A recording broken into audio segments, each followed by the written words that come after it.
नमस्कार विद्यार्थी मित्रांनो. टी-ई-टी 2026 ही परीक्षा आपल्याला माहीत आहे की 21 जून रोजी होणार आहे. स्मॉलेस्ट जनरल नॉलेज हे जे पुस्तक आहे त्याची 48वी आवृत्ती 1-2 आठवड्यात आपल्या हातामध्ये येईलच. त्या पुस्तकाचं काम अगदी अंतिम टप्प्यामध्ये आलेलं होतं, त्यामुळे मला वेळ मिळाला नाही. आपण आत्तापर्यंत आपल्या चॅनलवर नेहमीप्रमाणे टी-ई-टीची तयारी सुरू केली नव्हती. परंतु आता साधारणतः आपल्या हातामध्ये पूर्ण मे महिना त्याचबरोबर जूनचे 21 दिवस आहेत. म्हणजे भरपूर दिवस आहेत आपल्याला अभ्यासासाठी. तर आपण आता टी-ई-टीची तयारी सुरू करतो. तर टी-ई-टीची तयारी कशी सुरू करावी यापासूनच आपला हा व्हिडिओ आहे. तर सर्वात महत्त्वाचं काय आहे, की आजच्या व्हिडिओमध्ये आपण टी-ई-टीच्या तयारीचे नियोजन पाहणार आहोत.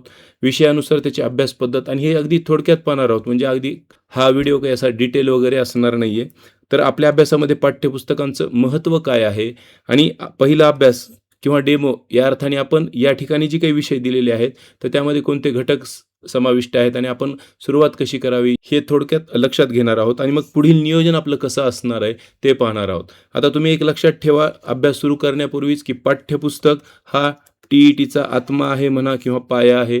नियोजनबद्ध अभ्यास करणं टी-ई-टीसाठी गरज आहे. आता नियोजनबद्ध अभ्यास म्हणजे या ठिकाणी काय, तर उदाहरणार्थ मराठी विषय घेतला तर त्या ठिकाणी एक पॅराग्राफ येतो, त्यानंतर एखाद्या वेळेस कविता असते किंवा काही काही पेपरमध्ये तर कविता आणि परिच्छेद किंवा उतारा ज्याला आपण म्हणतो त्यावरील प्रश्न असतात. इंग्रजीमध्ये तोच प्रकार आहे. त्याचबरोबर बालमानसशास्त्र जर आपण घेतलं तर त्यामध्ये काही ठराविक संकल्पना ज्या आहेत त्यावरती हमखास प्रश्न विचारला जातो. सामाजिक शास्त्राच्या बाबतीत तर आपण विभागणी करू शकतो. इतिहास, भूगोल आहे, नागरिकशास्त्र आहे. त्याचबरोबर प्राचीन भारत, मध्ययुगीन भारत यातील काही महत्त्वाच्या घटकावर आपण अंदाज लावू शकतो, की प्रश्न कसे विचारले जाऊ शकतात, कोणते येऊ शकतात.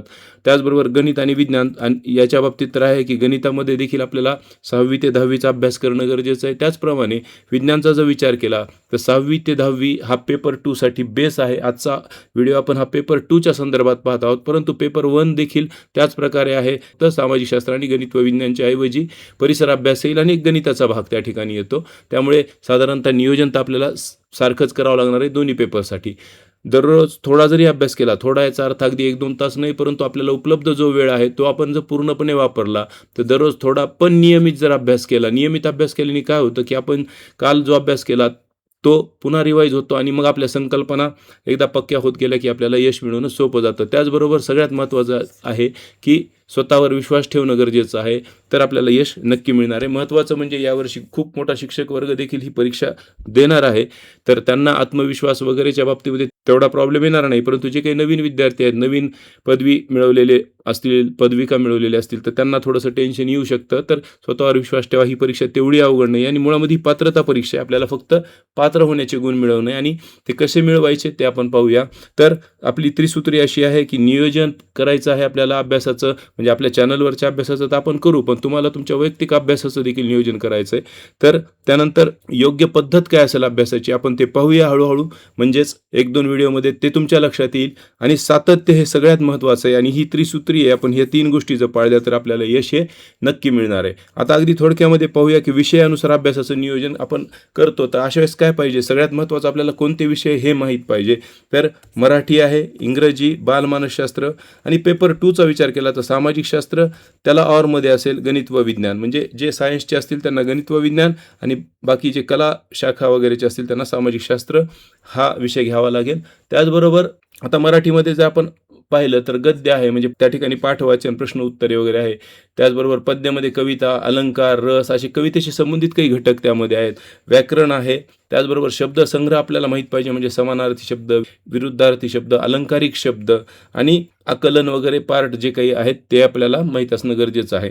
यासाठी देखील आपल्याला 6वी ते 10वीच्या पाठ्यपुस्तकाचा आधार घ्यावा लागतो मराठी गद्य, पद्य आणि व्याकरणासाठी. इंग्रजीचा जर आपण विचार केला तर ग्रामर आहे, म्हणजे उदाहरणार्थ टेन्स असतील, आर्टिकल्स असतील, प्रीपोजिशन वगैरे वगैरे. त्याचबरोबर शब्दसाठा, व्होकॅब्युलरी वगैरे, कॉम्प्रिहेन्शन, आकलन ज्याला म्हणतो, तर इंग्रजीमध्ये देखील आपल्याला उतार्यावरील प्रश्नांची उत्तरं द्यावी लागतात. हे आपल्या हातातले मार्क असतात. त्यानंतर महत्त्वाचा जो भाग आहे, म्हणजे 30 मार्काचं मराठी असेल, 30 मार्काचं इंग्रजी, त्याचबरोबर 30 मार्काचं बालमानसशास्त्र आहे आपल्याला.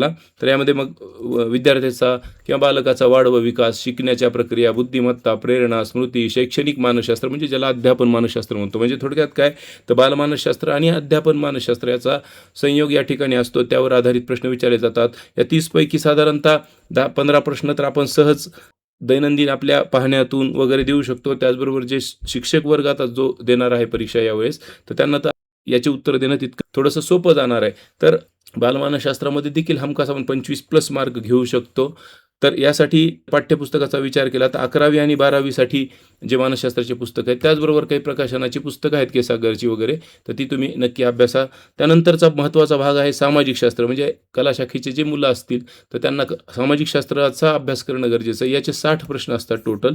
तर यामध्ये कोणकोणते घटक समाविष्ट असतात, तर इतिहास असतो, भूगोल असतो, त्यानंतर नागरिक शास्त्र म्हणजे आपला राज्यव्यवस्था जी आहे आपली किंवा राज्यघटना त्याच्याशी संबंधित प्रश्न, त्याचबरोबर काही आर्थिक प्रश्न देखील असतात जे भूगोलाच्या अनुषंगाने विचारले जातात. त्यानंतर शासनाच्या काही योजना असतील, पुस्तकामध्ये नमूद असतील, त्यावर आर्थिक सामाजिक घडामोडी ह्या आपण पाठ्यपुस्तकाच्या अनुषंगानेच पाहायच्या आहेत. यामध्ये करंट अफेअर्स वगैरेचा पार्ट नसतो. नकाशे, तक्ते, संकल्पना यावर हमखास प्रश्न असतात. सामाजिक शास्त्राचा जर विचार केला तर तुम्हाला 6वी ते 12वी पुस्तकं अभ्यासणं 100% गरजेचं आहे. 6वी ते 12वीच्या पुस्तकातील प्रश्न जसेच्या तसे विचारलेले आहेत. तुम्ही जर आपल्या चॅनलवरचे काही मागचे व्हिडिओ पाहिले तर तुमच्या लक्षात येईल की त्यावरती 12वीच्या पाठ्यपुस्तकातील, 11वीच्या पाठ्यपुस्तकातील भूगोलाचे प्रश्न जसेच्या तसे आलेले आहेत. सामाजिक शास्त्र विषयाचा जो आवाका आहे किंवा जी व्याप्ती आहे ती अतिशय मोठी आहे. त्यामुळे लक्षात घ्या, पाठ्यपुस्तक हा याचा बेस असणार आहे. त्याचबरोबर स्मॉलेस्ट जनरल नॉलेज हे जे पुस्तक आपलं येईल त्याची 48वी आवृत्ती तुमच्या परीक्षेच्या आधी उपलब्ध होईल 1-2 आठवड्यामध्ये. तर हे पुस्तक तुम्हाला खूप फायदेशीर ठरणार आहे, विशेषतः सामाजिक शास्त्र ज्यांचा घटक आहे त्यांना. त्यामध्ये आपण पाठ्यपुस्तकावर आधारितच सर्व मॅटर दिलेलं आहे. आल्यानंतर तुमच्या ते लक्षात येईल. त्याची 48वी आवृत्ती आहे ती.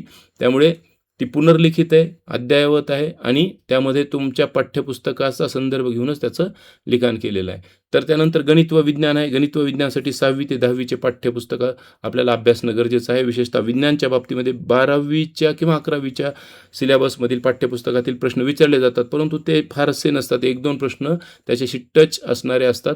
त्यासाठी तुम्हाला खूप मोठा अभ्यास करावा लागेल 11वी-12वीचा. त्यापेक्षा 6वी ते 10वीचे विज्ञानची पुस्तकं तुम्ही अभ्यासा. त्याचबरोबर गणिताचा देखील अभ्यास करा. आता या ठिकाणी गणितामध्ये काय संकल्पना आणि सराव प्रश्न सोडवणं गरजेचं आहे आपल्याला. संकल्पना म्हणजे गणितातले जे काही तत्व असतील, प्रमेय असतील वगैरे वगैरे त्या गोष्टीचा अभ्यास करणं गरजेचं आहे आणि पाठ्यपुस्तकावर आधारितच सराव केलेला अधिक चांगला राहणार आहे. विज्ञानचा जर आपण विचार केला तर संकल्पना जे काही कन्सेप्ट असतील ते समजून घेणं महत्त्वाचं आहे. गणितातही कन्सेप्ट आपल्याला कळायलाच पाहिजेत आणि पाठ्यपुस्तकावर आधारित सराव करणं गरजेचं आहे. तर लक्षात घ्या की गणित, विज्ञान असेल, सामाजिक शास्त्र असेल, तर या सर्व विषयांच्या बाबतीमध्ये आपण आपल्या ॲपवरती एक नवीन ॲप आहे. तुम्ही मागे जे डाउनलोड केलं ते ॲप नाही आहे. आता आपण सुधारित ॲप तयार केलेलं आहे. तर त्यावर टेस्ट सिरीज आहे. तुम्हाला वाटलं तर तुम्ही ते देऊ शकता. अन्यथा आपल्या चॅनलवर तर आपण ती तयारी करून घेणारच आहोत. तर त्याचबरोबर एक लक्षात घ्या की हा पाठ देखील 60 मार्काला आहे. आपल्याला 90 मार्क मिळवणं आहे आणि हे फारसं अवघड गोष्ट नाही आहे. परिसर अभ्यास हा पार्ट पेपर 1मध्ये आहे आणि गणिताचा वगैरे आहे. तर त्यासाठी असा सराव करणं गरजेचं आहे. पेपर 1साठी आपल्याला 1ली ते 6वीपर्यंतचे पुस्तकं, विशेषतः 8वीपर्यंतचे पुस्तकं अभ्यासणं. 1ली ते 8वीपर्यंतचे पुस्तकं जर आपण अभ्यासले तर आत्मविश्वास वाढू शकतो. त्यामुळे आपल्याला पात्र ठरणं जास्त सोपं जाऊ शकतं. आता पाठ्यपुस्तकांचं महत्त्व यामध्ये आहे की बहुतेक प्रश्न हे पाठ्यपुस्तकावर आधारितच असतात. त्यांनी काय होतं, आपला जो बेस आहे, आपला पाया आहे अभ्यासाचा, तो मजबूत होतो. साहजिकच आपला आत्मविश्वास वाढतो आणि नवा पॅटर्न आहे. म्हणजे काय होतं की तुम्ही जर 2013ची प्रश्नपत्रिका पाहिली आणि तुम्ही जर आत्ता जी काल झाली 2025 गेल्या वर्षी झाली, तर ती जर प्रश्नपत्रिका पाहिली तुम्हाला खूप मोठा प्रश्नांमध्ये फरक दिसून येतो आणि कालानुरूप सिलेबस बदलत जातो. त्याचनुसार प्रश्नांचं स्वरूप बदलत जातं. काठिण्य पातळी देखील वाढत जाते, कारण संदर्भ ग्रंथ देखील आपल्याला उपलब्ध असतात, ते वाढत जातात. त्यामुळे साहजिकच काठिण्य पातळी देखील वाढते. त्यामुळे 2013ची प्रश्नपत्रिकाही पाहणं गरजेचं आहे आणि 2026ची प्रश्नपत्रिकाही पाहणं गरजेचं आहे. म्हणून पेपर 1 असेल, पेपर 2 असेल, तर त्याच्या पूर्वीच्या प्रश्नपत्रिका तुम्ही नक्की अभ्यासा. त्या पहा. अभ्यासा म्हणजे आजकाल PYQचं असं फॅड, बरेचदा विद्यार्थी PYQच पाठ करून परीक्षेला जातो. तसं नाही आहे. PYQ हे फक्त एक बेस आहे. आपण त्याच्या आधारे आपलं नियोजन करायचं की पुढचं, की साधारणतः कशा प्रकारे प्रश्न विचारले जातात, प्रश्नाचं स्वरूप कसं असतं, प्रश्न एका वाक्यातले रिकाम्या जागा टाईप असतात, वन लाईनर असतात का मोठे मोठे प्रश्न असतात, इंग्रजीमध्ये तुम्हाला काही मोठे प्रश्न देखील आढळून येतील. तर अशा प्रकारचा अभ्यास करून आपण PYQमध्ये आपण प्रश्नांचा अभ्यास करायचा आहे, त्यांच्या स्वरूपाचा अभ्यास करायचा आहे आणि मग आपलं नियोजन ठरवायचं आहे.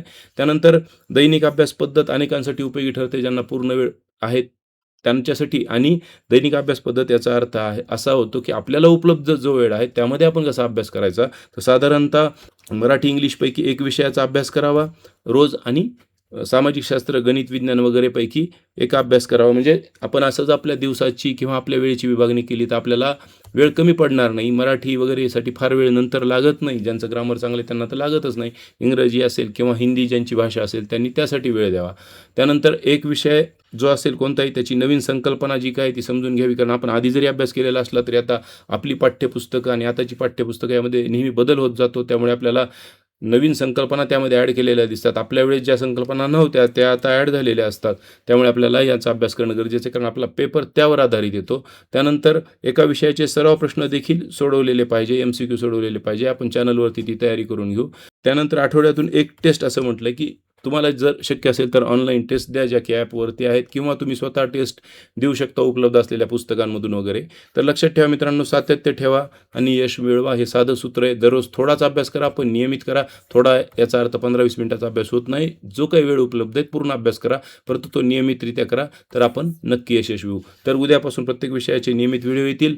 चॅनलला सबस्क्राईब करा, बेल आयकॉन दाबा आणि एकत्र अभ्यास करू आणि एकत्र यश मिळवू. पुन्हा एकदा तुम्हाला तयारीसाठी आणि पात्र ठरण्यासाठी शुभेच्छा. धन्यवाद.